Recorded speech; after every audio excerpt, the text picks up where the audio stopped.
নমস্কার বন্ধুরা, art and blog থেকে আপনাদের সকলকে জানাই স্বাগত। বন্ধুরা, আজ আমি বানাবো নারিকেলের পাটিসাপটা পিঠা। আমি তো আমার চ্যানেলে দিয়ে রেখেছি ক্ষীরের পাটিসাপটা। তো আপনারা যদি আমার ক্ষীরের পাটিসাপটা দেখতে চান তাহলে আমার চ্যানেলে আপলোড করা আছে। তো আমি এখানে দিয়ে দিচ্ছি 2 বাটি চালের গুঁড়ো। আমি নিজে ঘরে চালের গুঁড়ো করে নিয়েছি। আর দিয়ে দিচ্ছি হাফ বাটি ময়দা। আর এখানে দিয়ে দিচ্ছি নুন। আর দিয়ে দিচ্ছি 1 বাটিও না, হাফ বাটি চিনি। বন্ধুরা, আমি এখানে দিয়েছি 2 বাটি চালের গুঁড়ো আর হাফ বাটি ময়দা। আর নুন দিয়েছি আর চিনি দিয়েছি স্বাদ মতো। আপনারা যে যেমন মিষ্টি খাবেন সেই অনুযায়ী চিনিটা দেবেন। তো সব উপকরণগুলি আমি এখন ভালোভাবে মিশিয়ে নিচ্ছি। ময়দাটা দেওয়ার কারণ হলো পিঠাটা দীর্ঘ সময় সফট থাকবে, শক্ত হবে না। তার জন্য ময়দাটা আমি এখানে দিয়ে দিচ্ছি। আর চালের গুঁড়োটা আমি ঘরে নিজে করে নিয়েছি। চালের গুঁড়োটা আমি এখানে শুকনো না, একটু ভিজা ভিজা আছে, তার জন্য জলের পরিমাণটা আমি এখানে বুঝে বুঝে দেবো। আমার উপকরণগুলি ভালোভাবে মেশানো হয়ে গেছে। তো বন্ধুরা, আমার উপকরণগুলি ভালোভাবে মেশানো কমপ্লিট হয়ে গেছে। তো বন্ধুরা, আমার একটা জিনিস ভুল হয়ে গেছে। আমার বাটিটা ছোট, তার জন্য বাটিটার মধ্যে ভালো করে ব্যাটারটা গোলা যাবে না। তার জন্য আমি এখানে একটা বড় বাটি নিয়ে নিচ্ছি। এখন আমি এই বাটির মধ্যে ঢেলে নেব। আর আমি এখানে নিয়ে নিচ্ছি উষ্ণ গরম জল। বেশি গরমও না, আবার বেশি ঠান্ডাও না, তাহলে পিঠাটা সফট হবে। আর ময়দাও দিয়েছি, পিঠা শক্ত হবে না, সফট হবে। আর পিঠাটা ভেঙেও যাবে না। আমি অল্প অল্প করে জল দিচ্ছি, কেননা আমার চালের গুঁড়োটা শুকনো নয়। আমি এখনই করে নিয়েছি, চালের গুঁড়োটা অল্প ভিজা আছে, তার জন্য আমি অল্প অল্প করে গরম জল দিচ্ছি।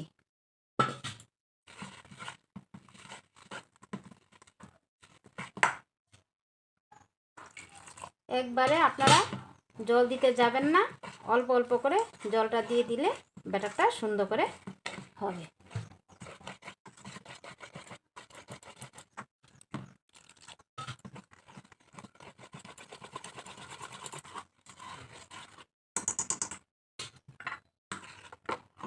দেখুন বন্ধুরা, আমার ব্যাটারটা বেশি পাতলা হয়নি, আবার বেশি ঘন হয়নি। দেখুন দেখুন ব্যাটারটা রেডি হয়ে গেছে। এখন আমি এটাকে আধা ঘন্টার মতো রেস্টে রেখে দেব। আর এদিকে আধা ঘন্টা হতে হতে আমি এদিকে নারকেলের পুরটা রেডি করে নেব। তো আমি এদিকে নিয়েছি হাফ বাটি নারকেল। আর নিয়ে নিচ্ছি এখানে পরিমাণ মতো খেজুরের গুড়। তো গুড়টা আপনারা আপনার স্বাদ অনুযায়ী দিয়ে দেবেন। গুড়টার সাথে নারকেলটা ভালোভাবে মিশিয়ে নিয়ে দেখুন, এভাবে দিয়ে দিলে গুড়টা নারকেলের সাথে ভালোভাবে মিশিয়ে যাবে।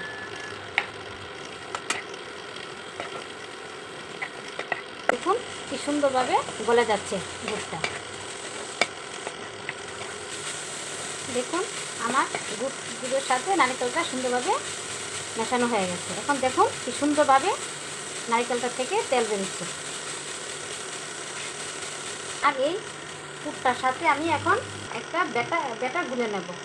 এই বাটিটার সাথে একটা ব্যাটার গুলে নেব। এখানে আমি দিয়ে দিচ্ছি 2 চামচ চালের গুঁড়ো, 2 চামচ গুঁড়োর দুধ। আর চালের গুঁড়ো ভালো করে মিশিয়ে নিয়ে জল দিয়ে গুলে নেব। দেখুন অল্প জল দিয়ে গুলে নিচ্ছি আমি।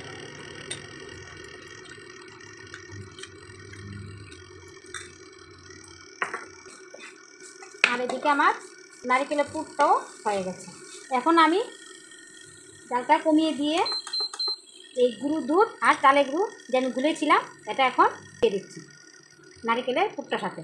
এবং চুলার জালটাও কমিয়ে দিতে হবে, না হলে দুধটা ছেড়ে দেওয়ার সম্ভাবনা থাকবে। হালকা জল দিয়ে দিচ্ছি।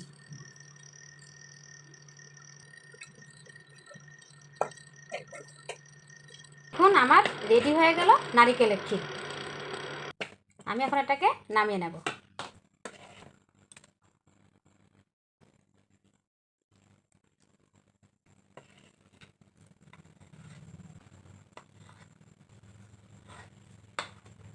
দেখুন বন্ধুরা, আমার নারকেলের পুরটা রেডি হয়ে গেছে। দেখুন বন্ধুরা, আমার আধা ঘন্টা এদিকে হয়ে গেল। আধা ঘন্টার পর আমি আবার আপনার সামনে ফিরে আসলাম। এখন আমি ইন্ডাকশন ওভেনে একটি প্যান বসিয়ে নিলাম।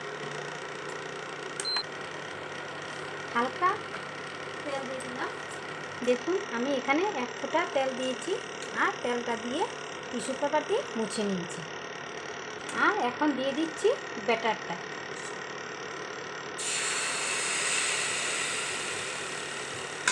ব্যাটারটা দিয়ে জালটা কমিয়ে দিতে হবে। এখন আমি পুরটা দিয়ে দিচ্ছি। পুরটা আপনারা আপনার পছন্দ দিবেন, না পুরটা যত দিবেন ততই পাটিসাপটা পিঠাটা খেতে টেস্ট হবে।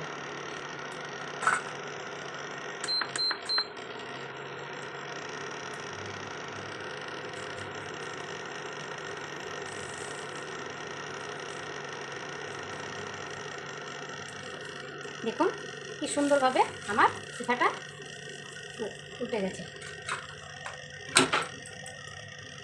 দেখুন পিঠাটা কোনো দিকে কিন্তু ভেঙে যায়নি, সুন্দরভাবে পাটিসাপটা পিঠাটা হয়ে গেছে। এখন আমি আপনাদেরকে আরেকটু বানিয়ে দেখাচ্ছি। আমি এখানে কোনো তেল ব্যবহার করিনি, টিস্যু পেপার দিয়ে মুছে নিয়েছি। আর দিয়ে দিচ্ছি ব্যাটারটা। ব্যাটারটা দিয়ে চুলার আঁচটাকে কমিয়ে দিতে হবে।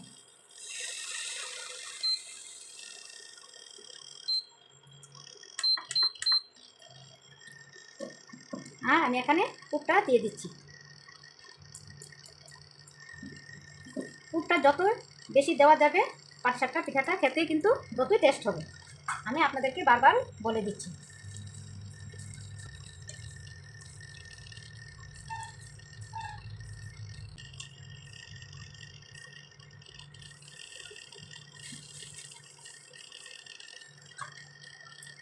দেখুন এবারেও পাটিসাপটাটা কোনো আমার ভেঙে যায়নি।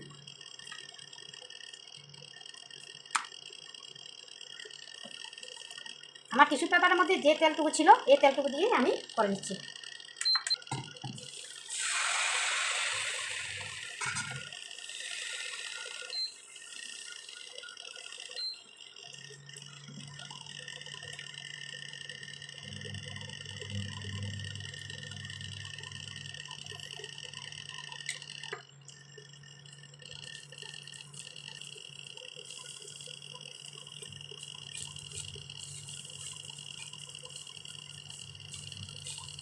এখন বন্ধুরা আমি আরেকটাও আপনাদেরকে বানিয়ে দেখিয়ে দিলাম। আবারও আপনাদেরকে আরেকটা বানিয়ে দেখাচ্ছি। এই যে দেখুন আমার টিস্যু পেপারে যে তেলটা ছিল সেই তেলটা দিয়ে বারবারে মুছে নিচ্ছি। আমি কোনো এখানে তেল ব্যবহার করিনি, আমি একবারে তেল দিয়ে নিয়েছি। আমি আরেকটাও আপনাদেরকে বানিয়ে দেখাচ্ছি।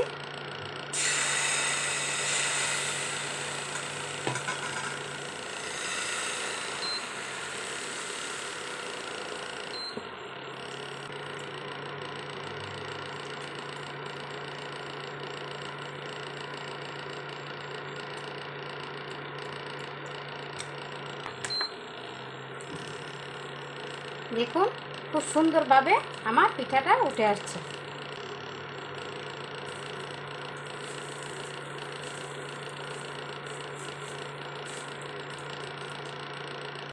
দেখুন আমি এক এক করে কতগুলি পিঠা বানিয়ে নিয়েছি।